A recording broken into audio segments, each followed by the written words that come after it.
What's up with you guys? My name is Mika and welcome back to my YouTube channel.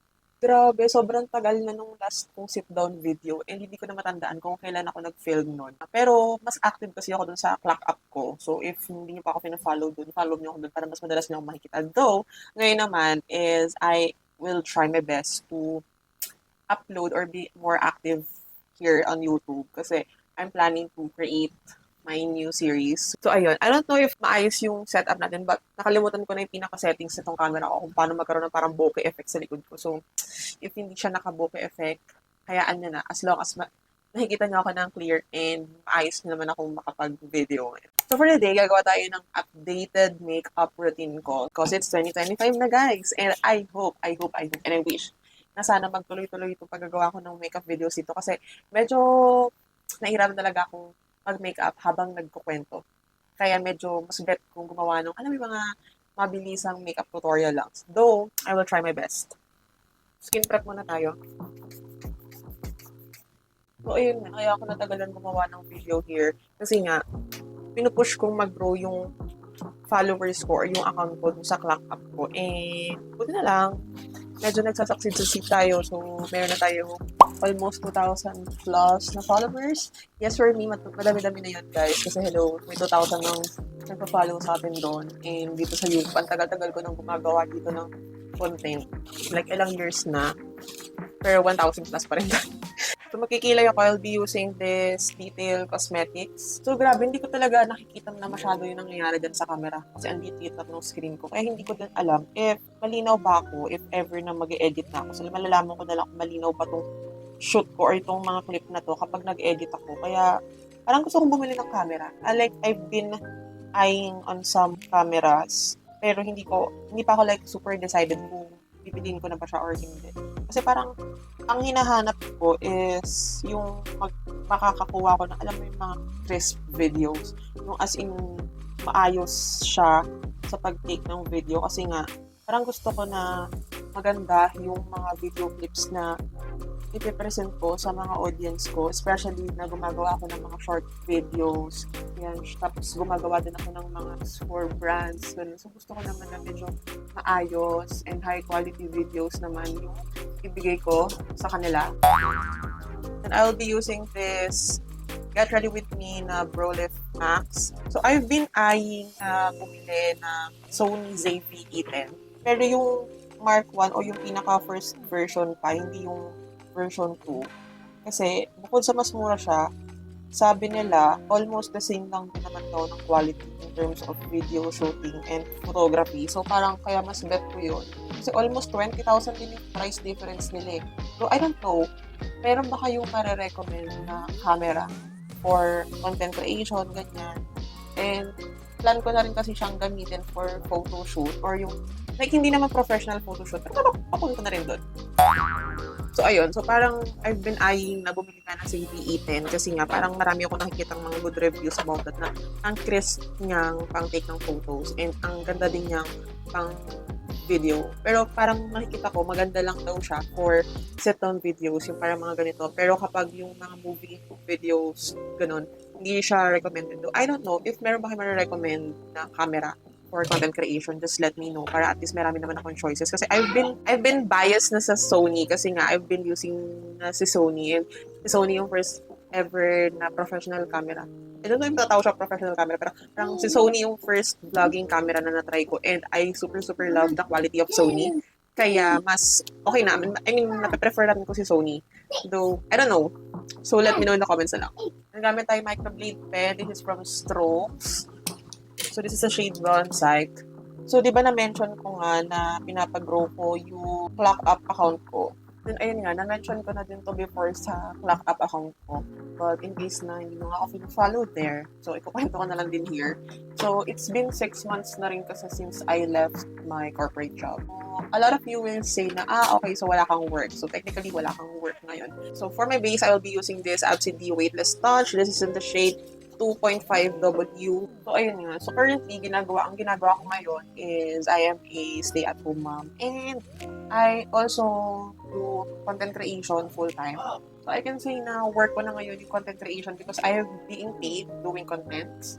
So, it is also my main source of income as of the moment. So, kahit na wala na ako sa corporate world, I can say na hindi ako jobless kasi I have my own work, which is ito nga, content creation. And actually, that decision, yung pag-alis ko sa corporate world is a big risk kasi I really don't have backup plan. Like, ang plan ko lang talaga is after kung makaalis dun sa corporate job ko na yon is mag-stay lang ako sa bahay. And I actually plan na maghanap din ng mga online jobs or yung mga like virtual assistant, something ganyan. But parang na-feel ko na hindi ako pang admin work. Kasi dun sa previous work ko, I am a sales admin. So, para din ako naging virtual assistant because I am supporting international company or international colleagues. So, yung mga boss ko nasa New Zealand, nasa Australia. So, more on online na talaga kami nag-uusap and all. Though mababait sila, ilan yung sasabi ko. So, ayun. So, it is really a big risk for me na umalis sa isang trabaho and wala akong backup plan. And as a pamilyang tao, medyo mahirap yung ganun na. Kasi, syempre, I have a lot of expenses. We have a lot of expenses. Marami kami binabayaran.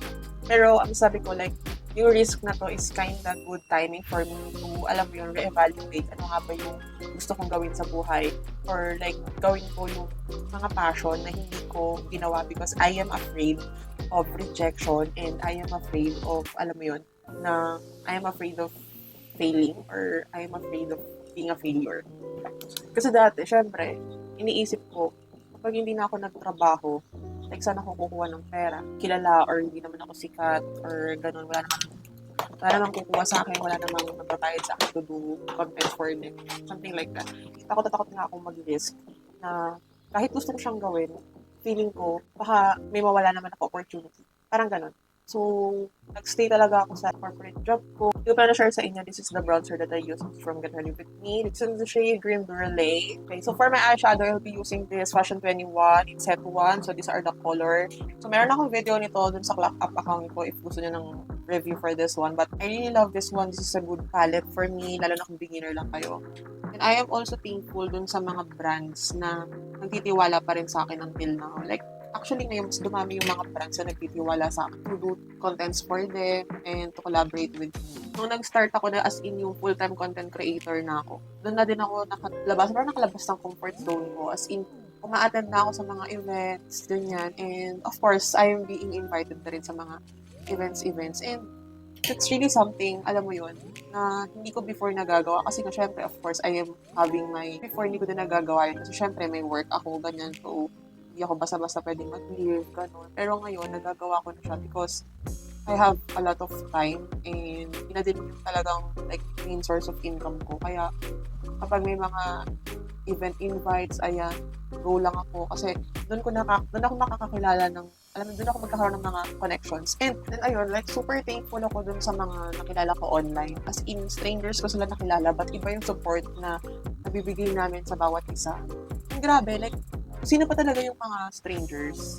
Sino pa talaga yung grabe mag-support sa'yo? Or siguro dahil pare-pares din kami na current situation or current na ginagawa. Kaya ganun sila mag-support. Like, siguro alam namin kung ano yung hirap ng bawat isa kapag walang nagsusuporta, ganun, or alam namin yung feeling ng bawat isa kapag walang, walang support system, ganun. And share ko lang din sa inyo kasi since gusto ko nga maging active ulit dito sa YouTube account, I am planning na gumawa ng series or like, and ayun, so parang plan kong maging consistent na gumawa ng mga makeup videos ulit sa YouTube. And yung gagawin kong series is more of like, parang makeup therapy, ganun. Parang stress ako, like parang makeup yung mostly kong ginagawa kasi parang therapeutic talaga sa akin ang pag-makeup. Parang, alam mo yun, nag-focus ka sa ginagawa mo, nag-focus ka sa pag-makeup mo. So parang nakakalimutan mo yung mga current issues mo or current problems mo. Kaya parang gusto ko naman gumawa ng series na kinakausap ko lang kayo. Kasi parang minsan, masarap din kasi yung, alam mo yun, yung kakwentuhan ka habang nag-aayos ka.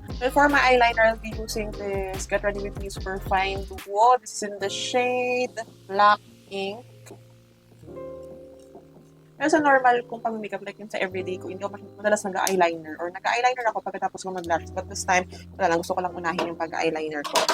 Anyway, after my eyeliner, I will do my lashes. So for today, I will use a cluster lashes So this is from Anjo Sirma. This is my favorite cluster lashes as of the moment. But hindi ito yung design na favorite ko. Favorite ko yung parang mga normal look lang. But for this look, I would like to use this lashes kasi may film akong video for later. Like, in between, nag-film ako ng other video. So, kaya mas gusto ko siyang gamitin as of the moment. And then for my lash band, ginagamit ko yung Emlen Diary na lash band. So this is specifically for cluster lashes din, pero for Emlen siya. But ngayon gagamitin ko sa Anjo Sirma. And then minsan nagamit din ako nito Iowa Studio na eyelash glue. This is more of for strip lash adhesive, pero minsan ginagamit ko lang din siya dito para lang mabilis lang tanggalin after makeup. Kasi kapag, ito kasi medyo matagal siyang matanggal kasi nga for cluster lashes to. And yung mga cluster lashes kasi, parang design siya to stay for a while or parang magstay na mas matagal for like minsan 2 days, ganun. And yung mga strip lashes, ito naman yung mga for the whole day lash nagtatagal. I'll try to do my lashes na lang din off cam. Kasi ayoko talagang magsasalita habang gumagawa ng lashes kasi I am prone to mistakes kapag salita ako habang lashes. Okay, so tapos na ako sa lashes ko and I'll try to do Eggyosal. I will be using this Strokes palette. So, ito yung contour palette nila and gagamitin ko lang yung pinaka-cooler shade or yung pinaka-full tone shade niya. Then, like, sa tingin ako na para lang makita ko yung natural eye bags ko and then ako mag-start.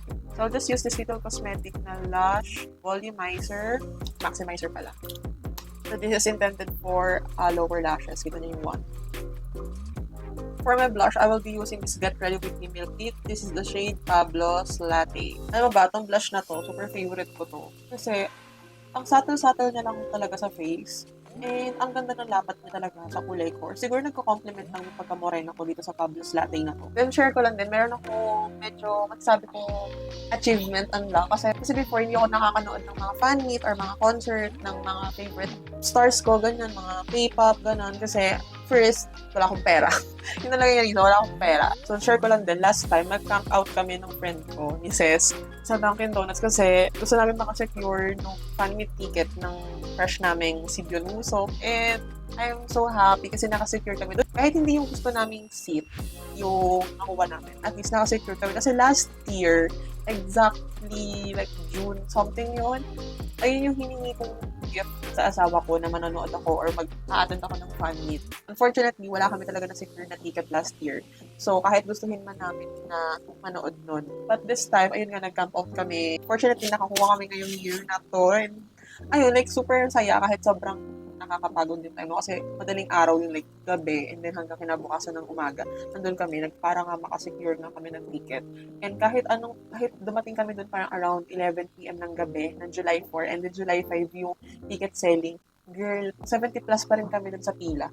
Pero ayun nga, I'm so happy na nakakuha kami ng ticket and I'm so excited na makikita namin. Hindi mo sobrang lapit pero alam mo yun, I can see him na oh my God, we're in the same place. And happy lang ako kasi before, hindi nga ako na-attend sa mga ganun-ganun. Kasi nga, wala akong pera.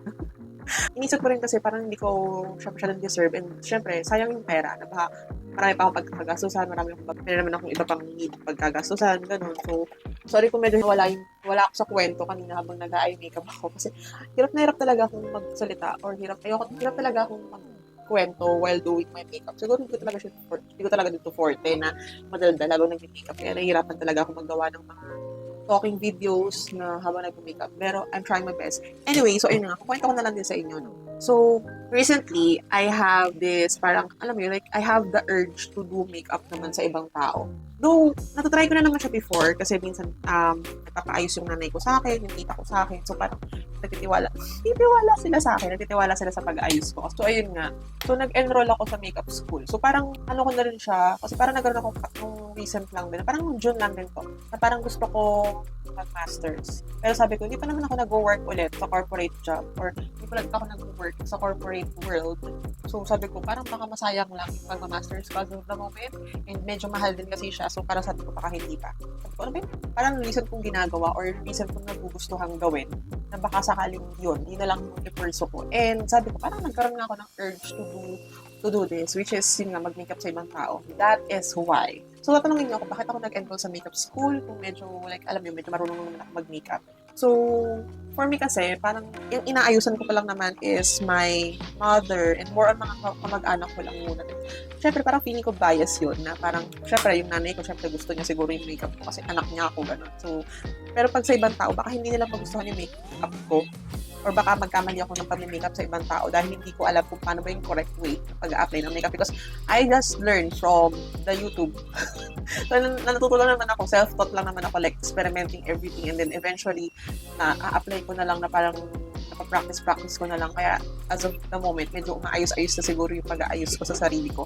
But, yun nga, parang, since gusto ko din naman siyang gawin sa ibang tao, or parang may urge talaga akong mag-makeup sa ibang tao. So, sabi ko, mag-aral ako para medyo meron naman akong kabuluhang gawin. And para masabi ko, I'm a professional makeup artist na. And alam nyo ba, nung nag-aral ako sa makeup school, nag-enroll ako, doon ko na-realize na marami pa rin naman pala akong hindi alam talagang gawin or marami pa akong mga hindi alam sa makeup. And I am so happy na nag-aral ako. I'm so happy na tinry ko siyang gawin kasi sobrang tagal ko nang gustong gawin. And I'll be using this loose powders from Get Ready With Me, shade Bright Pink. So ayun nga, sa NYX Institute of Beauty ako nag-enroll. And kung hindi kayo familiar sa kanila, sila lang naman ang official makeup team ng Miss Universe Philippines.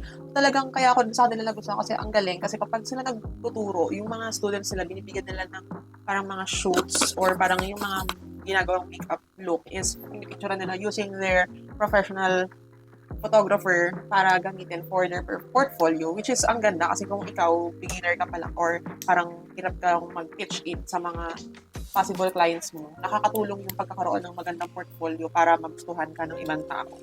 And alam mo yun, ang dami ko talagang natutunan from them kasi nga I'm learning from professionals. And then mag-setting spray lang ako, I'll be using this Get Ready With Me. So ito yung fixing spray nila. So ito yung dewy. Feeling ko nasira na yung setting spray ko. Pinagtutubig siya. Pag ini-spray ko siya, kumakalat na lang dito sa bottle. I don't know if may problem siya. Anyways, so ayun nga. Big shout out nga pala sa friend ko, kay Ses, kasi siya rin ulit yung naging model ko doon. So magkasama talaga kami the whole weekend ngayong week na to. Kasi nga, yun nga, after namin manood or after namin bumili ng ticket ngayong Musok, siya yung ginawa ko model and the whole day yun nag-class. Like, literal. Sobrang, kung gusto niyo mapanood yung parang vlog ko doon, pumunta lang kayo sa clock up ko. So, nandun, pinost ko na yun, yung eye masterclass ko. Then, for my lips, I'll just use this detailed lipstick. So, this is the shade Malt. Ito yung kanilang matte lipstick. Medyo brown-brown lang to. Ayan. And then, I'll just use this lip gloss from Dazzle Me. Okay, so I'll just finish this look off cam and I will be right back.